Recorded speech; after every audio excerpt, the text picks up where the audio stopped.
Kesiswaan Ibu Roshidah DNA Roshidah. Yang saya hormati ibu-ibu dan bapak-bapak dan staf SMP Negeri 3 Injaya. Baiklah, adapun acara pada hari ini yaitu acara designasi calon guru penggerak angkatan 11. Acara pertama pembukaan sebagaimana telah berlangsung. Acara kedua menyanyikan lagu Indonesia Raya. Hadirin mohon berdiri.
Acara selanjutnya kata sambutan dari Wakil Kepala Sekolah Ibu Agustin Adini SPD. Kepada Ibu dipersilakan.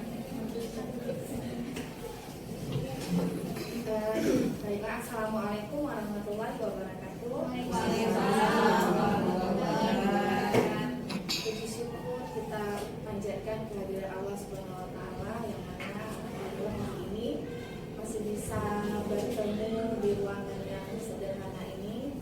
Tidak lupa salawat beriring salam kepada junjungan Nabi besar Muhammad Sallallahu Alaihi Wasallam yang telah membawa kita ke alam yang penuh dengan ilmu pengetahuan. Yang saya hormati para ibu-ibu semua di sini dan khususnya untuk Ibu Marlina SPD, calon guru penggerak angkatan 11 Aceh Besar. Ada juga Ibu Wakil Bidang Kesiswaan Dr. Nanda Roshidah. Saya mewakili Ibu Kepala Sekolah mengucapkan selamat untuk Ibu Marlina yang sudah sampai di tahap ini dalam memberikan atau berbagi praktik baik untuk ibu-ibu semua, yaitu bagaimana menerapkan budaya positif di sekolah. Mudah-mudahan apa yang disampaikan oleh Ibu Marlina hari ini menjadi pengetahuan baru untuk kita semua sebagai guru di SMP 3, yang mana kita bisa menciptakan sekolah yang ramah anak dan berpusat kepada murid. Tujuan ini semua adalah untuk memberikan wawasan baru untuk kita guru khususnya, supaya kita mampu memberikan perubahan yang bernuansa positif untuk anak-anak, supaya anak-anak bisa lebih merasa aman dan nyaman ketika berada di sekolah. Mungkin ini saja yang bisa saya sampaikan. Selanjutnya nanti akan diberikan pengarahan oleh Ibu Marlina. Mudah-mudahan bermanfaat untuk kita semua. akhiri, assalamualaikum warahmatullahi wabarakatuh. Waalaikumsalam warahmatullahi wabarakatuh. Terima kasih sambutan dari Wakil Kepala Sekolah Bidang Kurikulum Ibu Agustin Andini SPD. Kepada Ibu kami ucapkan terima kasih. Acara selanjutnya memasuki acara inti, yaitu Diseminasi Budaya Positif Modul 1.4 Aksi Nyata Ibu Marlina SPD, calon guru penggerak Angkatan 11 Aceh Besar. Kepada Ibu Marlina kami persilakan.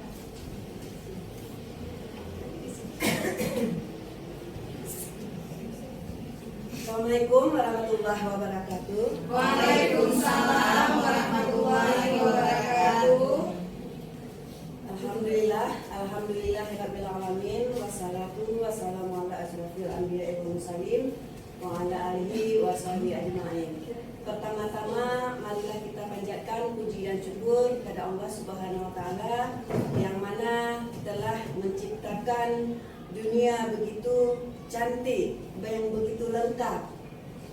Nah, selanjutnya selawat dan salam kita hantarkan ke pangkuan Nabi besar Muhammad sallallahu alaihi wasallam yang mana telah merubah dari zaman jahiliyah ke zaman yang penuh dengan ilmu pengetahuan.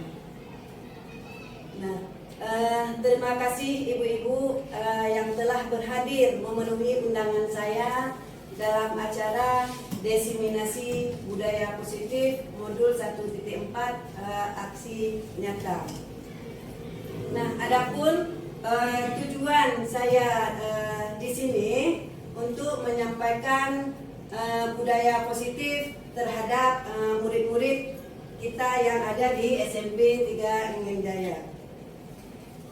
Nah, sebelum kita lanjut membahasnya mengenai budaya positif, nah kita di sini ada kesepakatan kelas. Nah, yang pertama, peserta aktif dalam kegiatan. Nah, kemudian menghormati pembicara dan peserta lain. Nah, selanjutnya etika berbicara. Kemudian sesudah acara kita jaga kebersihan ruangan. Karena sebentar lagi anak-anak akan memasuki ruangan ini juga kembali. Nah, kemudian adapun yang saya sampaikan dalam diseminasi budaya positif hari ini yaitu tentang rancangan tindakan aksi nyata. Nah, kemudian yang kedua, konsep inti budaya positif. Yang ketiga, perubahan paradigma. Keempat, disiplin positif. Nah, kemudian yang kelima, teori perilaku manusia. Nah, selanjutnya yang nomor 6, hukum dan penghargaan. Yang ketujuh, restitusi. Kedelapan, keyakinan kelas. Dan yang terakhir tentang posisi kontrol. Nah, saya minta ibu-ibu dalam 1 jam ini kita akan membahas 9 rancangan diseminasi budaya positif yang akan saya sampaikan. Nah, diseminasi budaya positif. Rancangan tindakan aksi nyata. Ada latar belakang, ada tujuan, ada tolak ukur. Nah, pertama, latar belakang. Penerapan budaya positif di sekolah merupakan salah satu upaya meningkatkan kualitas pendidikan nasional. Nah, penerapan budaya positif ini tidak bisa dilakukan tanpa dukungan dari semua pihak, keluarga di sekolah ya. Nah, kemudian yang ada di sekolah. Dengan penerapan budaya positif ini, maka diharapkan dapat mewujudkan visi sekolah yang telah terbentuk pada bulan Juli kemarin. Juli kemarin. Nah, kemudian membentuk karakter murid dan mengimplementasikan nilai-nilai profil pelajar Pancasila. Nah, adapun tujuan menumbuhkan budaya positif di kelas menjadi kesepakatan kelas, pengembangan nilai-nilai profil pelajar Pancasila pada murid dalam kegiatan pembelajaran. Nah, sehingga dapat menumbuhkan motivasi intrinsik. Nah, ibu tahu nggak apa itu intrinsik? Motivasi di dalam diri Iya, kita. di dalam. Ya, dari dalam kita seorang guru ya ibu ya. Ya, betul. Nah, kemudian melakukan kegiatan pembiasaan setiap hari di sekolah pada murid untuk dapat mengimplementasikan nilai-nilai profil pelajar Pancasila. Nah, di sini ada tolak ukurnya. Tolak ukurnya, murid mampu membuat kesepakatan kelas untuk dipasang pada dinding kelas. Nah, waktu pertama kita masuk di ajaran baru, kita kan ada buat kesepakatan kelas sama anak-anak ya. Iya. Dan harus ditaati oleh murid. Dapat menerapkan nilai-nilai profil pelajar Pancasila secara sadar dan berkesinambungan dalam proses belajar.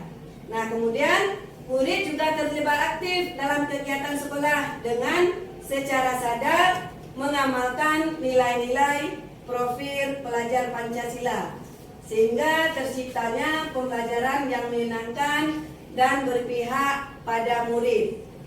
Nah, kemudian lini masa tindakan.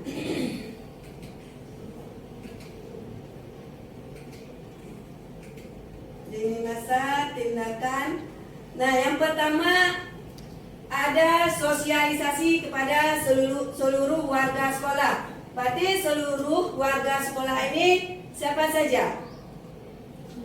Ada guru, Ya. murid, kepsek, Wakil. wakil, tidak termasuk warga sekolah. Nah, yang terkait disiplin positif. Nah, kemudian keyakinan kelas dan profil pelajar Pancasila dan praktik segitiga restitusi yang kita akan bahas nanti lebih lanjut sebagaimana dampak pelanggaran keyakinan kelas. Nah, kemudian yang kedua, guru menjelaskan tentang pengertian dan pentingnya budaya positif. Nah, selanjutnya guru memfasilitasi murid untuk membuat keyakinan kelas. Nah, selanjutnya sosialisasi pada seluruh murid tentang penumbuhan karakter dengan mengikuti kegiatan eskul sesuai dengan minat bakat siswa masing-masing. Nah, selanjutnya menemukan dan membiasakan nilai-nilai profil pelajar Pancasila pada kegiatan eskul. Nah, kegiatan eskul diadakan 1 semester, berarti dalam setahun 2 kali pembuatan eskul. Mendokumentasikan setiap kegiatan eskul yang mencerminkan dan membiasakan nilai-nilai profil pelajar Pancasila. Terima kasih Bu ya.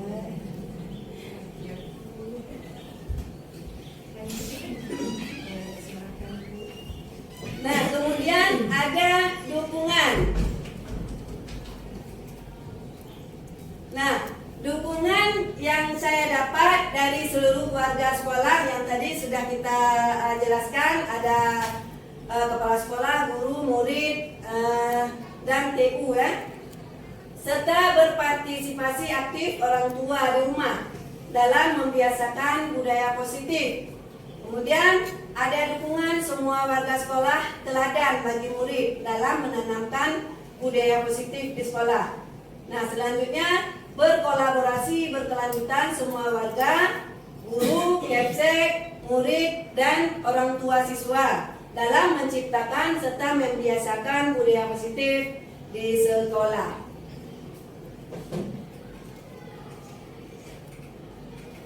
Nah, selanjutnya kita lihat pendidikan menurut Ki Hajar Dewantara. Nah, untuk menuntun segala kodrat yang ada pada anak. Nah, biasanya saya sebelum mengikuti kegiatan CGP ini, saya bukan menuntut masih sama anak. Nah, setelah saya belajar dari materi-materi yang saya dapat di CGP, saya sudah berubah. Menuntut sudah menjadi menuntun. Segala kodrat yang ada pada anak. Kita waktu yang lalu itu menuntut anak supaya harus belajar bagaimana. Nah, kemudian agar mereka dapat mencapai keselamatan dan kebahagiaannya sendiri, baik bagi manusia maupun sebagai anggota masyarakat. Nah, jadi dengan menuntun siswa, maka siswa tersebut mendapat kebahagiaan yang setinggi-tingginya, sehingga siswa tersebut lebih dekat dengan kita. Nah, oleh sebab itu, pendidik itu hanya dapat menuntun tumbuh ataupun hidupnya kekuatan kodrat yang ada pada murid agar dapat memperbaiki tingkah lakunya. Nah, kemudian pendidik seperti para petani sayur. Nah, kita jangan menanam sayur langsung kita pergi. Nah, menuntun siswa juga diibaratkan sebagai seorang petani sayur yang hanya dapat menuntun akan mendapatkan tumbuhnya sayur. Menuntun. Salah satunya ia dapat memperbaiki kondisi tanah, memelihara tanaman sayur, menyiram setiap hari, kemudian memberi pupuk dan memberi pupuk hama yang mengganggu sayuran, binatang yang mengganggu sayuran. Nah, begitu juga kita menuntun siswa, ya. Kita bagaimana cara menuntun siswa yang baik? Ya, dengan memberi mereka ilmu. Iya. Mengapa contoh-contoh suri Iya. tauladan dari kita ya. Iya. Kalau menurut saya murid itu dengan ya karakter ya, memberi contoh karakter yang baik ya. Kemudian memberi pembelajaran yang bervariasi, yang berinovasi ya. Nah, selanjutnya kita lanjut dengan konsep inti budaya. Nah, ada 4 konsep budaya. Ada perubahan paradigma, kemudian ada disiplin positif, kemudian ada motivasi perilaku manusia. Nah, selanjutnya ada kebutuhan dasar manusia. Nah, dari keempat konsep inti budaya, nah terdiri lagi ada 3 posisi. Yang pertama kita lihat ada posisi kontrol, kemudian ada keyakinan kelas. Nah, selanjutnya ada segitiga restitusi. Nah, kemudian kita lanjutkan dengan perubahan paradigma. Nah, untuk membangun budaya positif, sekolah perlu membangun lingkungan positif. Bagaimana kalau kita membangun lingkungan positif? Lingkungan positif caranya.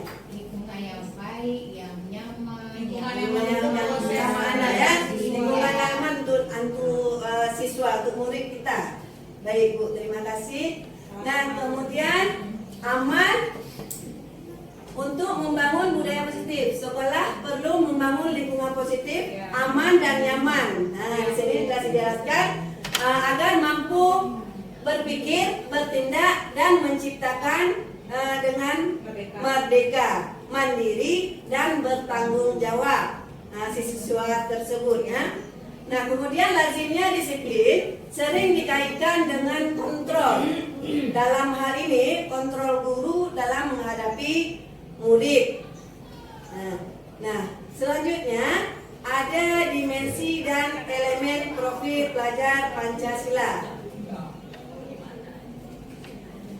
Ada yang pertama, beriman bertakwa kepada Tuhan dan Tuhan yang Maha Esa dan berakhlak mulia.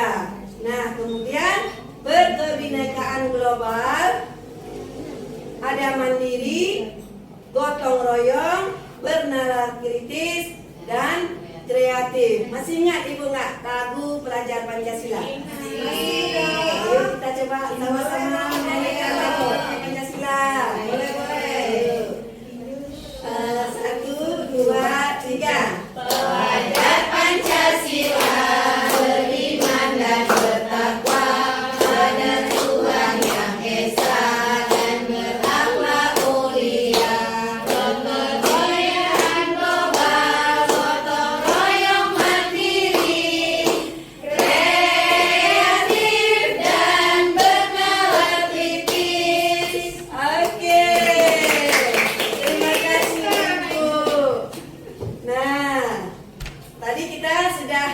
menjelaskan profil pelajar Pancasila. Nah, kemudian sudah kita menyanyikan lagu profil pelajar Pancasila. Nah, selanjutnya kita masuki lagi materi tentang perubahan paradigma teori kontrol. Nah, perubahan paradigma teori kontrol di sini ada beberapa poin. Yang pertama, ilusi guru mengontrol murid. Nah, bagaimana yang dikatakan ilusi guru mengontrol murid? Guru tuh mengontrol murid, dia meminta kepada murid yang dia inginkan. Oke, Iya, gitu. ilusi ya, Ya. ke depannya ya. Ya. Nah, kemudian ilusi bahwa kritik dan membuat orang merasa bersalah dapat menguatkan karakter. Nah, itu bagaimana? Dengan adanya Kesalahan dia ya, kesalahan siswa. dia merasa bahwa dia harus memperbaiki diri, Oke. lebih baik ke depannya. Oke. Jadi ada perasaan bersalah. Iya, iya. Dengan kita bimbing ya dari siswa tersebut. Oke. Oke, udah? Baik ya? Nah, kemudian ilusi bahwa semua penguatan positif, efektif, dan bermanfaat. Nah, yang tadi ilusi semua tadi menguatkan positif, efektif, dan bermanfaat. Nah, kemudian ilusi bahwa orang dewasa memiliki hak untuk memaksa. Bagaimana nih poinnya nih? Ilusi bahwa orang dewasa memiliki hak untuk memaksa. Karena pengalaman hidup dia yang lebih usia dan lebih tinggi dari yang lebih rendah, berarti pengalaman hidupnya lebih banyak. Berarti dia mampu untuk menghasilkan sesuatu yang bermanfaat, sehingga apa? Dari apa yang dia dapat itu dia dapat memberikan manfaat untuk orang lain juga, dengan memberikan pemahaman. Iya. Karena pengalaman adalah buku berharga. Mungkin karena usia lebih tua dari anak tersebut, dia kan punya pengalaman lebih banyak dari sehingga memberikan kesempatan dia untuk memberikan hal-hal positif kepada anak siswa tersebut. Iya. Oke, terima kasih Bu Zulfa.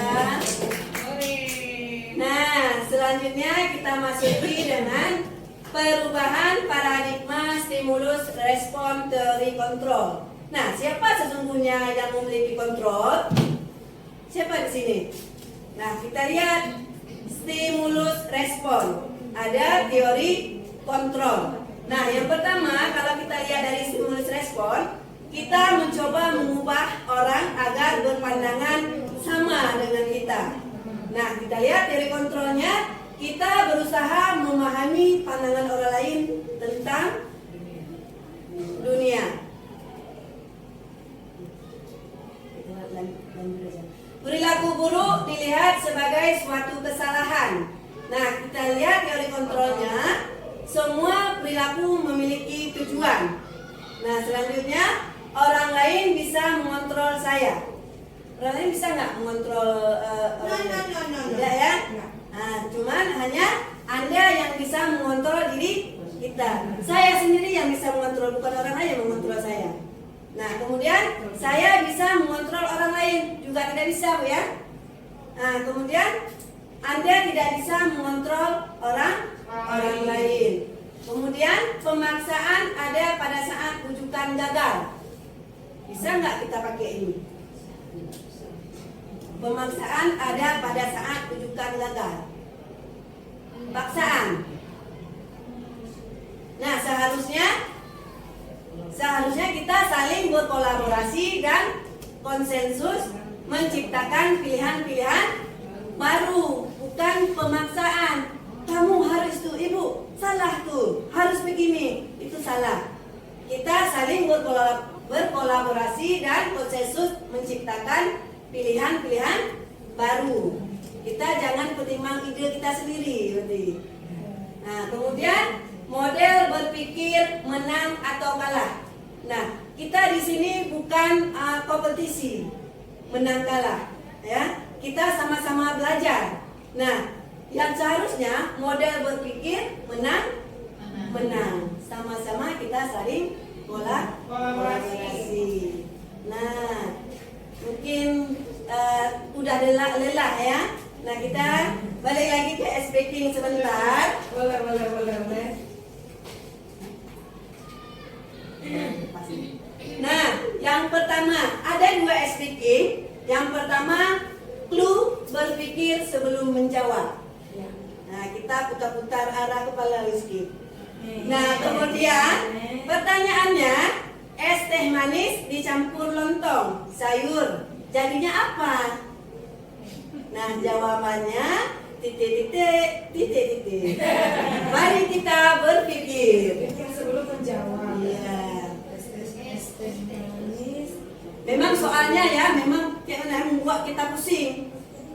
Es teh manis dicampur lontong sayur jadinya apa? Berpikir dulu ya sebelum bicara. Menjawab.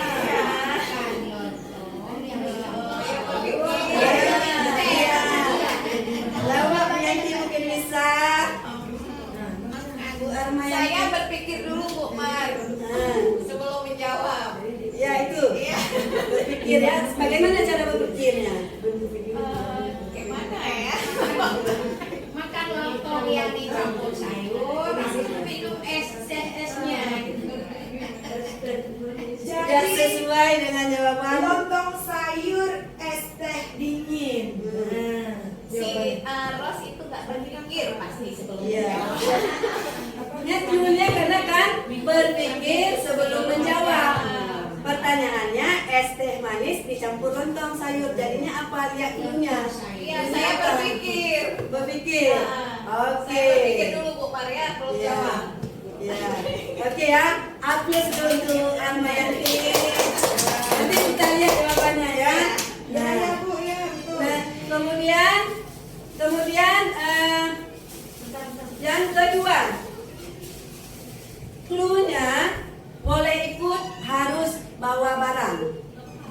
Nah, pertanyaannya, saya mau pergi ke Monas, saya mau bawa mobil, kalian mau bawa apa? Bawa barang.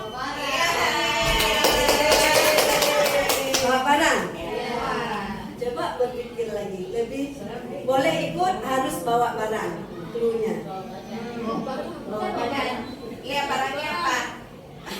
Nah, pertanyaannya, saya mau pergi ke Monas, saya mau bawa mobil, kalian mau bawa apa? Bagaimana? Boleh ikut bawa diri. Bawa diri.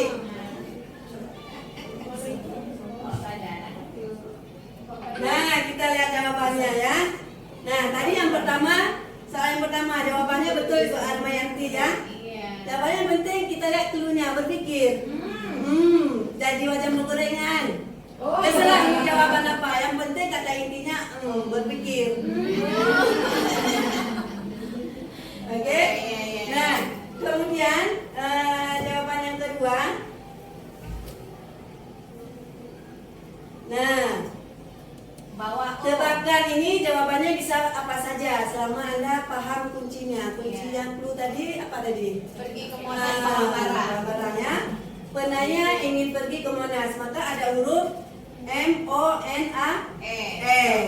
Nah, tadi dia sudah membawa mobil, ya, yang diawali dengan huruf M, mobil. Oke, betul. Nah, maka orang selanjutnya yang boleh ikut adalah yang membawa barang yang diawali huruf Odong-odong. Oke. Untuk kegiatan seru ya. Iya. Bagus tuh, Oke. Bu Mar. Odong-odong. Nah, setelah SPK mungkin kita lebih fresh lagi ya Iya. untuk melanjutkan materi kita hari ini. Nah, di sini materinya selanjutnya apa itu disiplin? Nah, apakah kita di sini sudah menerapkan disiplin untuk diri sendiri? Sudah ya? Sudah Bu. Karena disiplin itu tidak bisa dipaksakan. Lahir pada diri kita sendiri. Disiplin. Nah, apa itu disiplin? Disiplin adalah kemampuan memerintah diri sendiri dalam mengontrol dan menguasai diri untuk memilih tindakan yang mengacu pada nilai-nilai yang kita hargai dengan penuh tanggung jawab tanpa terperintah. Nah, disiplin jangan kita karena karena Ibu Kepsek ada di depan pagar kita harus disiplin. Enggak. Bawaan kita sendiri bagaimana? Kita pun tidak boleh memaksa orang, kamu harus disiplin. Ya. Nah, kemudian kita lanjutkan apa makna disiplin? Nah, disiplin itu berasal dari bahasa Latin disciplina. Ada nama saya sedikit ya? Iya. Iya. Yang artinya belajar. Nah, makna asal dari kata berkonotasi dengan disiplin dari murid-murid. Nah, disiplin diri membuat orang menggali potensinya menuju sebuah tujuan apa yang dia hargai. Nah, namun dalam bahasa kita makna disiplin telah berubah menjadi suatu yang dilakukan seseorang pada orang lain adalah untuk mendapatkan kepatuhan. Nah, disiplin sekarang sudah lain ya, yaitu sesuatu yang dilakukan seseorang pada orang lain adalah untuk mendapatkan kepatuhan. Berarti patuh. Kalau kita mengadakan disiplin, supaya kita patuh. Nah, selanjutnya bertujuan untuk menanamkan disiplin tadi bertujuan untuk menanamkan motivasi pada murid-murid untuk menjadi orang yang mereka inginkan dan menghargai diri sendiri dengan nilai-nilai mereka percaya tanpa terpengaruh oleh hukuman atau penghargaan. Nah, kita mengharapkan siswa itu yang disiplin tanpa terpengaruhi oleh hukuman dan penghargaan. Nah, kemudian semua perilaku mempunyai tujuan. Yang pertama kita lihat teori motivasi perilaku manusia. Nah, ada motivasi eksternal. Nah, motivasi eksternal ini merupakan untuk menghindari ketidaknyamanan atau hukuman apa yang terjadi jika saya tidak melakukan. Nah, kemudian untuk mendapatkan imbalan dari orang lain. Apa yang akan saya dapatkan jika saya melakukan? Ini yang pertama motivasi eksternal. Nah, kemudian kita lihat lagi dengan motivasi internal. Nah, untuk menghargai diri sendiri. Saya akan menjadi orang seperti apa jika saya melakukan. Nah, di sini disiplin pada diri kita sendiri. Nah, apa yang kita pakai? Motivasi internal atau motivasi eksternal? Internal ya. Nah, kemudian ini ada soal. Soal lagi kita berpikir lagi. Nah, setuju atau tidak setuju? Hukuman dapat mendisiplinkan anak. Setuju atau tidak? Tidak. Kenapa? Ayo. Karena kan tadi dibilang disiplin itu kan Iya. dari diri kita sendiri. Disiplin. Kalau dikasih hukuman berarti anak-anak tidak disiplin dari diri dia sendiri. Oke, terima kasih Oke.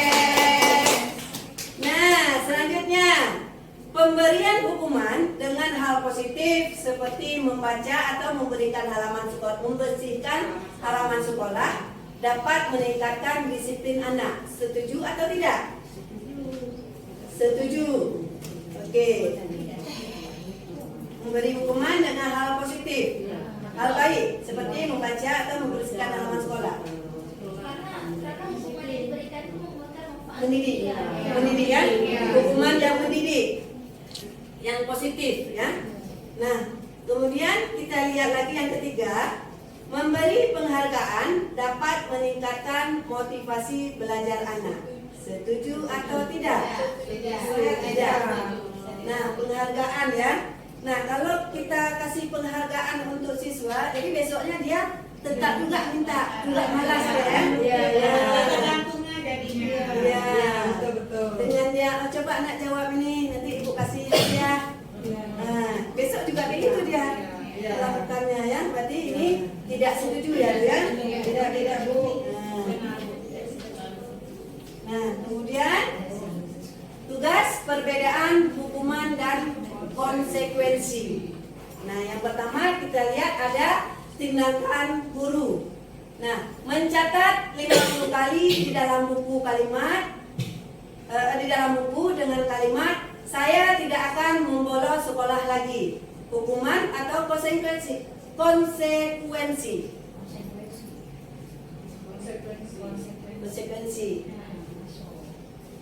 Itu bukan hukuman. Hukuman. Saya tidak membolos sekolah lagi. Suruh catat satu halaman apa? 50 kali kalimat. Memang tidak berat. Tapi bisa yang lebih baik untuk mendidik anak. Itu kan dia jerah. Jerah juga ya. Tapi tidak membangun. Hukuman ya. Tapi tidak ke positifnya. Iya. Tapi hukuman. Hukuman. Oke ya. Ini nggak bisa kita jawab. Nanti saya tulis di kantor. Ya boleh silakan. Nah, udah ada di dalam kepala. Iya. Nah, kemudian yang kedua, lari mengelilingi lapangan voli 5 kali karena terlambat datang ke sekolah. Hukuman ya, karena lari ya. Nah, kemudian murid diminta untuk push up 10 kali karena tidak memakai atribut sekolah. Hukuman. Berarti kan kalau atribut itu memang kewajiban siswa ya. Tapi dia tidak memakai atribut. Tapi kita kasih meminta murid untuk push up 10 kali. Bagaimana nih? Hukuman tapi dia besok berarti nggak pakai atribut. Sudah hukum nggak? Sudah dihukum, besok boleh nggak pakai lagi, dihukum lagi. Hukuman nanti ya. Hukuman karena menyakiti fisik anak. Yang nomor 3, kita untuk push up. Sebenarnya hukuman tidak boleh kita laksanakan, tidak boleh kita lakukan. Ya betul itu. Hukuman ya. Nah, kemudian yang keempat, menggantikan kertas teman yang telah dicoret-coret. Itu ya kesalahan dia memang ya. Harus dia gantikan. Ada konsekuensinya akibat kesalahannya. Nah, kemudian membersihkan tumpahan air di meja tulis karena tersenggol pada saat belajar. Konsekuensi. Nah, selanjutnya murid disuruh buka sepatu karena tidak menggunakan sepatu hitam. Konsekuensi ya. Nah, karena kan di sekolah kita kebetulan wajib memakai sepatu warna hitam. Nah, kebetulan di hari tersebut siswa tidak menggunakan sepatu hitam. Apa tindakan kita? Berarti Nah, membuka sepatunya kan? Apa tuh? Ya, buka sepatu karena buka tidak sepatu. buka sepatu. Karena bukan kita suruh push up lari ya. Nah, kemudian nomor 7, lari mengelilingi lapangan upacara 3 kali karena terlambat 15 menit pelajaran IPS.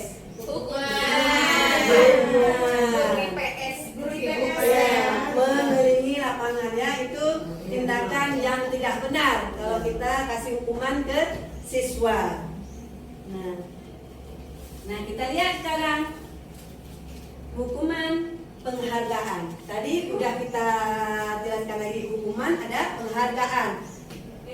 Nah, dihukum oleh penghargaan. Nah, bahwa penghargaan berlaku sama dengan hukuman dalam arti meminta atau membujuk seseorang melakukan sesuatu untuk memenuhi sesuatu tujuan tertentu dari orang yang membujuk. Nah, dorongannya eksternal dan akan ada faktor ketergantungan yang tadi ya. Kalau kita dengan kasih penghargaan, dia akan menjadi ketergantungan. Nah, kita lihat ada beberapa dampak dari pemberian penghargaan menurut Al-Fiqh 1993. Nah, yang pertama, pengaruh jangka pendek dan jangka panjang. Kemudian penghargaan menghukum, itu sama dengan menghukum. Penghargaan dia nggak akan berubah.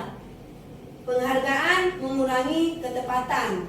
Nah, kemudian penghargaan tidak efektif. Penghargaan merusak hubungan dengan siswa yang lain ya. Dia lihat nanti, oh saya besok juga kayak gitu, biar dikasih penghargaan sama ibu. Nah, selanjutnya perbedaan hukuman dan konsekuensi. Nah, kita lihat hukuman. Sesuatu yang menyakitkan harus terjadi. Konsekuensinya sesuatu harus terjadi. Nah, kemudian membuat anak sakit untuk jangka waktu lama, fisik maupun hati ya. Kalau fisik bagaimana tindakannya? Kalau hati itu dari Dari omongan. cercahan kita untuk siswa itu termasuk. ya, apalagi kita mengoceh dia di teman di depan siswa lain ya. Itu hatinya main ya. Betul. Sama di kita juga. Main hati. Nah, kemudian konsekuensinya membuat anak merasa tidak nyaman dalam jangka waktu pendek. Di sini sudah dijelaskan. Nah, kemudian anak membenci kedisiplinan. Konsekuensinya anak menghargai disiplin. Nah, kemudian kita lihat paksaan, adanya stimulus atau tanggapan di konsekuensinya. Nah, kemudian hukuman mendorong anak menyakiti diri sendiri. Nah, kalau kita kasih hukuman ya, kemudian kalau konsekuensi mendorong anak agar mudah menyesuaikan. Nah, hukuman selanjutnya konsep diri yang buruk. Kalau kita kasih hukuman ke siswa membuat konsep diri siswa yang buruk. Kemudian kalau kita ambil konsekuensi konsep diri yang baik. Nah, kemudian anak belajar untuk menyembunyikan kesalahan. Nah, kalau kita sering kasih hukuman ke siswa, dia sering berbohong juga. Alah, berbohong aja lah, nanti dikasih hukuman sama guru. Nah, begitu juga dengan selanjutnya. Nah, kalau konsekuensi anak belajar untuk mematuhi peraturan. Kalau konsekuensi misalnya kita kasih hukuman yang agak ringan ya. Contohnya telah datang 15 menit kita hafal surah An-Nas. Nah, berarti anak belajar. Kemudian kita masuk ke materi restitusi. Nah, ada restitusi. Apa itu restitusi? Restitusi adalah proses menciptakan kondisi bagi murid untuk memperbaiki kesalahan mereka. Tadi ada hukuman, ada penghargaan.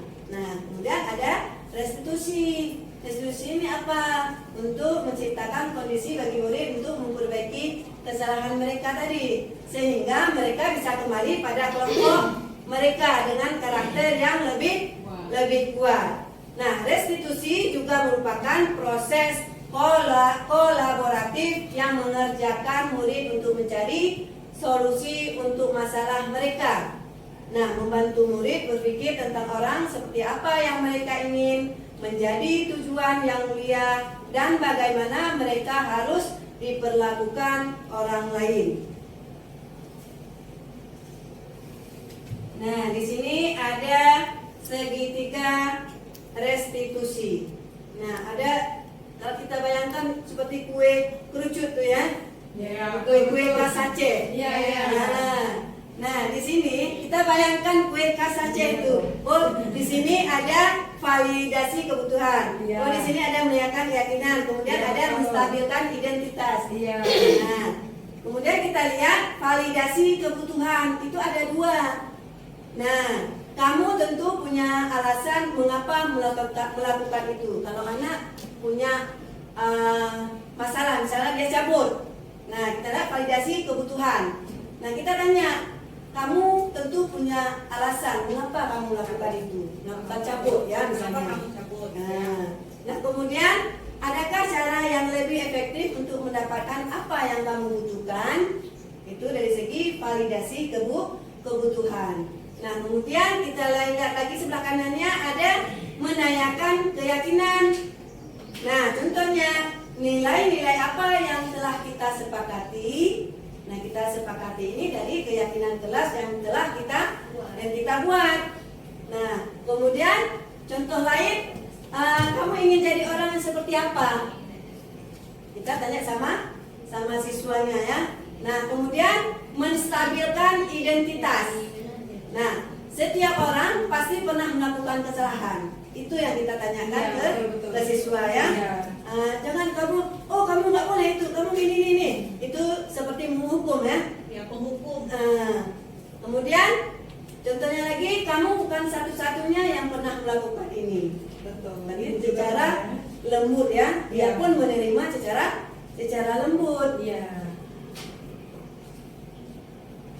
Nah, di sini ada identitas gagal, identitas sukses, hukum, konsekuensi, restitusi. Nah, disiplin dibagi dua, ada konsekuensi, kemudian ada restitusi. Nah, kita lihat di hukuman, sesuatu yang menyakitkan yang harus terjadi.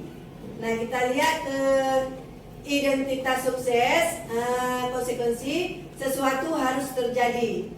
Di restitusi merupakan pilihan. Nah, kemudian hukuman tidak nyaman untuk murid, anak untuk jangka waktu panjang. Konsekuensi tidak nyaman untuk murid untuk jangka waktu pendek. Nah, restitusi menguatkan untuk murid dalam jangka waktu panjang. Nah, kita lihat lagi hukuman, korban mendapatkan keadilan. Konsekuensi, korban bisa diabaikan. Restitusi, korban mendapat ganti. Nah, kemudian kita lihat lagi di hukuman, murid akan tersakiti. Konsekuensi, murid dibuat tidak nyaman. Restitusi, murid mendapatkan penguatan. Nah, kemudian kita lihat lagi hukuman, perilaku pasif agresif meningkat. Konsekuensinya penguatan hanya bertahan dalam jangka waktu pendek. Nah, restitusi, masalah terpecahkan. Nah, kemudian hukuman, sistem tidak akan berjalan bila murid tidak takut. Konsekuensi, memerlukan monitoring dan supervisi terus-menerus dari guru. Restitusi, murid belajar bertanggung jawab untuk perilakunya. Pembentukan keyakinan kelas. Keyakinan kelas bersifat abstrak daripada peraturan yang lebih rinci. Nah, kemudian yang kedua, keyakinan kelas berupa pertanyaan-pertanyaan yang universal. Kemudian selanjutnya, pernyataan keyakinan kelas senantiasa dibuat dalam bentuk positif. Nah, selanjutnya, ini ada kesepakatan kelas. Nah, di sini ada 1, 2, 3, 4, 5, 7 ya, 7 yang dibuat kesepakatan kelas. Nah, di sini ada contoh soal. Ibu Leni, guru kelas 5 SMP, kelas 3 SMP 3 Ingin Jaya, sedang bingung menghadapi ulah satu murid di kelasnya. Namanya Revi. Nah, beberapa anak telah datang dan mengeluh. Kenapa Revi seringkali meminta bekal makanan siang mereka dengan paksa? Jika Anda menghadapi situasi seperti ini, seperti Ibu Leni, apa yang akan Anda lakukan? Menurut Anda, kira-kira apa alasan Revi melakukan hal seperti itu? Nah, ya, tanya dulu ke Revi-nya. Kita tanya ke dia ya. Nah, kita panggil si Revi. Apabila jawaban Revi karena lapar dan orang tuanya tidak membawa bekal makanan siang, berarti itu kebutuhan bertahan hidup. Nah, kemudian apabila si Revi ini menjawab karena senang temannya jadi memperhatikan dia, itu berarti kebutuhan cinta kasih sayang. Nah, kemudian kalau jawaban Revi, dia merasa hebat karena temannya jadi takut dan menuruti keinginannya. Kebutuhannya adalah penguasaan ya. Nah, kemudian kalau jawaban Revi karena dia merasa bosan dengan bekal yang dibawa ibunya itu aja, berarti kebutuhannya adalah kebebasan kebutuhan akan kebebasan. Berarti kebebasan atas kebutuhan ya. Kemudian kalau jawaban Revi karena iseng dia menikmati ekspresi wajah temannya yang kesal karena diambil makanannya. Berarti ini kebutuhan kesenangan. Nah, di sini ada 5 posisi kontrol. Ya, ada penghukum, pembuat rasa bermasalah, teman, pemantau, dan manajer. Iya. Nah, kita di posisi mana di sini? Penghukum, Tergantung situasi sebenarnya. tergantung Situasi. situasi Menurut ya. saya. Nah, oke. Ya. Tapi kalau bentar-bentar kayak Syarwan itu nggak bisa jadi manajer, Bu. Aku manajer ya. Walaupun keluarin dia dari sekolah. Nah, di sini kita lihat pada posisi kontrol manakah aku? Pada posisi kontrol manakah saya? Iya. Nah, untuk membuat anak yang merasa gagal karena telah berbuat salah kembali bersikap positif. Kita buat kembali dia sehingga menjadi bersikap positif terhadap dirinya sendiri ya. Ada 3. Yang pertama, menstabilkan identitas, validasi tindakan yang salah, kemudian menanyakan keyakinan. Nah, menstabilkan identitas tadi yang pertama. Nah, berarti itu mendorong siswa untuk merefleksi bahwa tindakan yang salah, tindakannya itu salah. Nah, contohnya bagaimana? Setiap orang pasti melakukan kesalahan. Coba kamu pikirkan, pergi ke kafe manfaatnya apa? Ini masalahnya siswanya cabut pergi ke kafe bersama temannya. Nah, kemudian kita menanyakan lagi ke siswa, membolos yang kamu lakukan itu tindakan benar atau salah? Nah, ini menstabilkan identitas. Nah, kemudian validasi tindakan yang salah. Nah, adalah proses membuat sesuatu agar dapat diterima atau disetujui. Nah, contohnya bagaimana? Ini tindakan tadi yang dia bolos ya, pergi ke kafe. Nah, kenapa kamu bolos? Kita tanyakan ke siswa. Nah, kita tanyakan lagi, mungkin dia ada jawaban nanti sama siswa sendiri ya. Nah, sekarang kamu sudah sadar belum? Apakah masih akan membolos lagi? Nah, kemudian menanyakan keyakinan kelas adalah metode untuk menimbulkan kembali disiplin positif yang didasari oleh motivasi dari dalam diri siswa. Contohnya bagaimana? Kita menjelaskan ke siswa untuk kedepannya, bila ibu sedang rapat, apa yang kamu lakukan? Apa yang akan kamu lakukan untuk memperbaikinya? Nah, karena tadi dia cabut ketika guru mengadakan rapat di kantor. Nah, baik, kita jawab. Nah, semoga kamu mendapat pelajaran bermakna dari kesalahan yang sudah kamu lakukan. Benar.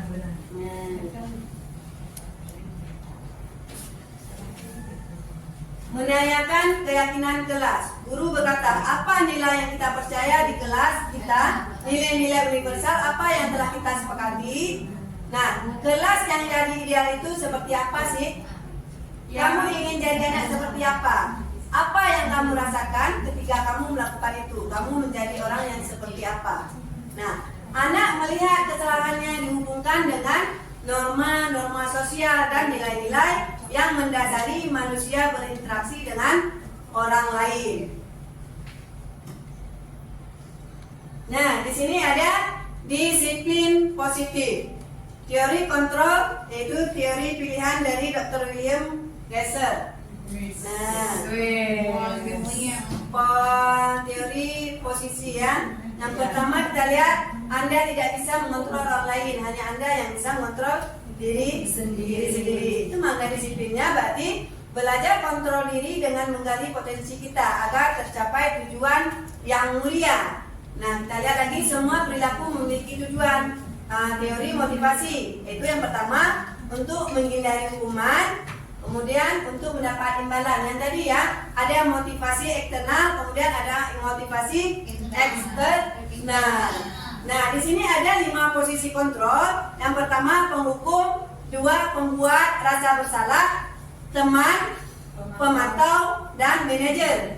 Nah, ada segitiga restitusi. Yang pertama menstabilkan identitas, validasi kebutuhan, menanyakan keyakinan. Nah, 5 kebutuhan dasar manusia. Yang pertama bertahan hidup, penguasaan, kasih sayang dan rasa diterima, kemudian kesenangan dan kebebasan. Nah, di sini saya di minggu yang lalu mengadakan kasus ya, ada siswa kasus yang cabut, kemudian ada kasus dia menyuntik pada saat ujian. Oh ya Allah. Gimana nih? Ya, ini kasus yang menyuntik pada saat ujian. Ya Rabbi Tuhan. Ya Allah ya Tuhan. Nah. Sayangkan anaknya. Ada 2 kasus ya kemarin saya alhamdulillah sudah terselesaikan. Ya, kembali lagi seperti semula. Lebih berkarakter yang lebih baik. Ya, telah berjanji tidak akan berubah lagi. Nah, selanjutnya ada refleksi. Oke. Ya, untuk mengakhiri diseminasi saya hari ini ada refleksi. Bagaimana perasaan ibu-ibu saat ini setelah mengikuti acara diseminasi hari ini? Senang, bahagia, mendapat ilmu baru. Saya alhamdulillah bahagia sekali karena mendapatkan ilmu baru tentang menangani kasus-kasus di sekolah kita. Gitu. Oke, terima kasih ya Bu Ros. Mungkin ada lagi dari ibu-ibu. Oke, Bu Des. Oh, saya senang dan ini sangat bermanfaat. Sebenarnya kita sudah melakukan itu, hanya saja teori dan nama pastinya itu kita nggak tahu, mereka segitiga restitusi. Sebenarnya kita sudah melakukan itu, tapi karena ini baru tahu ada bahasa segitiga restitusi, makanya ini ilmunya sangat bermanfaat buat kita. Oke, Bu Zulfan. Saya mendapatkan banyak wawasan baru tentang apa perbedaan antara hukuman, konsekuensi, dan restitusi. Karena itu kan pengalaman baru saya tentang pagi istilah baru tersebut. Pak Bu Armenti. Kalau saya dari posisi kontrol saya Bu ya, dulu saya mungkin hanya sebagai teman atau penghukum bagi siswa-siswa saya, ternyata lebih bagus kita menjadi manajer buat mereka. Iya, lebih dekat dengan siswa ya, di situ ya, kepemimpinan ada di situ ya. Iya. Nah, ada yang lain mungkin ini saja ya refleksi saya terhadap ibu hari ini. Nah, harapan saya semoga ke depan perjalanan CGP saya untuk modul selanjutnya lebih lancar, ya lebih lancar. Nah, semoga ibu-ibu yang belum mengikuti CGP mudah-mudahan bisa tergerakkan dengan adanya diseminasi saya hari ini. Amin. Ya, terima kasih. Mungkin ada kesalahan bahasa dari saya tadi. Saya minta maaf. Assalamualaikum warahmatullahi wabarakatuh. Waalaikumsalam warahmatullahi wabarakatuh. Terima kasih kepada Ibu Marlina SPD. Demikianlah rangkaian acara diseminasi budaya positif calon guru penggerak angkatan 11 oleh Ibu Marlina SPD. Terima kasih kepada semua pihak yang telah berpartisipasi dan berkontribusi dalam acara ini. Kami mohon maaf atas segala kekurangan dan hilang selama acara berlangsung. Semoga acara ini bermanfaat bagi kita semua. Wabillahi taufiq wal hidayah. Assalamualaikum.